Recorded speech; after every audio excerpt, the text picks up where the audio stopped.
যি নতুনকৈ গঠিত চিমেণ্ট চিচিটঙানী ডেভেলপমেণ্ট ব্লকত গাঁও পঞ্চায়ত গঠন প্ৰক্ৰিয়া আৰম্ভ হৈছে। এই মৰ্মে যোৱাকালি আমাৰ ইয়াতে 7খন গাঁও পঞ্চায়ত গঠন কৰা বুলি আমি গম পাইছোঁ আৰু তাতে এটা অনাকাংক্ষিত ঘটনাও ঘটিছে বুলি আমি গম পাইছোঁ। কিন্তু তাতে আমি যোৱাকালি ছ'চিয়েল মিডিয়াৰ থ্ৰুদি গম পালোঁ যে আমাৰ TMPKৰ নাম লগতে মোৰ নাম বিশেষকৈ সাঙুৰকাই থকা বুলি আমি গম পোৱাৰ পিছত চালোঁ যে সঁচাকৈ মোৰ নামটো বিশেষকৈ প্ৰাগ নিউজ চেনেলত আমাৰ নামটো আৰু ফটো সৈতে লগোৱা আমি দেখিলোঁ।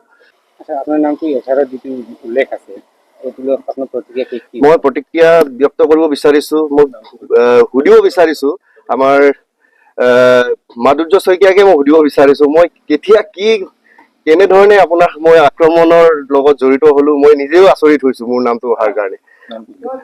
মোৰ মৃদুল দলে যোনটো মিণ্টু দলে বুলি লিখিছে মিণ্টু দলে নাম উল্লেখ কৰাৰ কাৰণে মই আচৰিত পাইছোঁ। আমাৰ এনেধৰণৰ কোনো ৰেকৰ্ডো নাই আজিলৈকে। ছাত্ৰ সংগঠনক নেতৃত্ব দিয়া হিচাপে আমি ষ্টুডেণ্ট ৰিফৰ্মৰ কাৰণে ইমান লাগি আছোঁ, সমাজখনৰ সংস্কাৰৰ বাবে ইমান লাগি আছোঁ। আপোনালোকে আমাক সহায় কৰিছে, আপোনালোকক কিয় আমি বেয়া পাম? আপোনালোকৰ প্ৰতি আমাৰ সন্মান সদায় আছে, সদায় থাকিব। আৰু মোৰ যি প্ৰতিচ্ছবি সংবাদ মাধ্যমত প্ৰচাৰ হ'ল, বাতৰিত প্ৰচাৰ হ'ল, তাৰ বাবে মই বিশেষভাৱে মাধুৰ্য শইকীয়াকো আমি গৰিহণা দিছোঁ, ধিক্কাৰ দিছোঁ। এনেধৰণে তথ্য নোহোৱাকৈ ভিত্তিহীনভাৱে আমাৰ নাম, আমাৰ ভাৱমূৰ্তি জনমানসত নষ্ট কৰাৰ যি প্ৰচেষ্টা, এইটো মই একদম দুখ প্ৰকাশ কৰিছোঁ আৰু ভাবিছোঁ মই এতিয়া আইনীভাৱে মই কিছু পদক্ষেপ বা আইনৰ কাষ চাপিবলৈ লাগিব।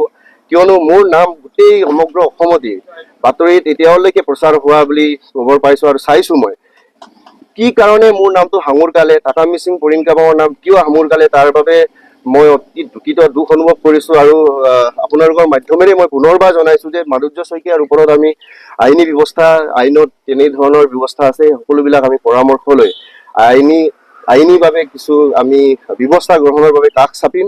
আৰু পুনৰবাৰ আহ্বান জনাইছোঁ যাতে যেন টাটা মিচিং পৰিণকামাং যি শৃংখলাবদ্ধ ছাত্ৰ সংগঠন, এই সংগঠনৰ নাম এনেধৰণৰ অসাংবিধানিক কাৰ্যত লিপ্ত হোৱা বুলি যাতে আকৌ অপপ্ৰচাৰ নকৰে, তাৰে আমি আহ্বান জনাইছোঁ। আমি সদায় আপোনালোকক শ্ৰদ্ধা আৰু সন্মান জনাই আছোঁ আৰু জনাই থাকিম। আৰু শেষত আপোনালোকৰ মাধ্যমৰ যোগেদি আমি আৰক্ষী প্ৰশাসনকো অনুৰোধ জনাইছোঁ, কালিৰ যি অনাকাংক্ষিত ঘটনা, এই ঘটনাটো কেনেকৈ ঘটিল, কেনেকৈ হ'ল, তাৰ উচিত তদন্ত কৰি যদি কোনোবা দোষী আছে তাক ন্যায় প্ৰদান কৰিবলৈ আমি টাটা মিচিং পৰিণকামাং পবিত্ৰ মঞ্চৰ পৰা আপোনালোকৰ যোগেদি অনুৰোধ জনাইছোঁ।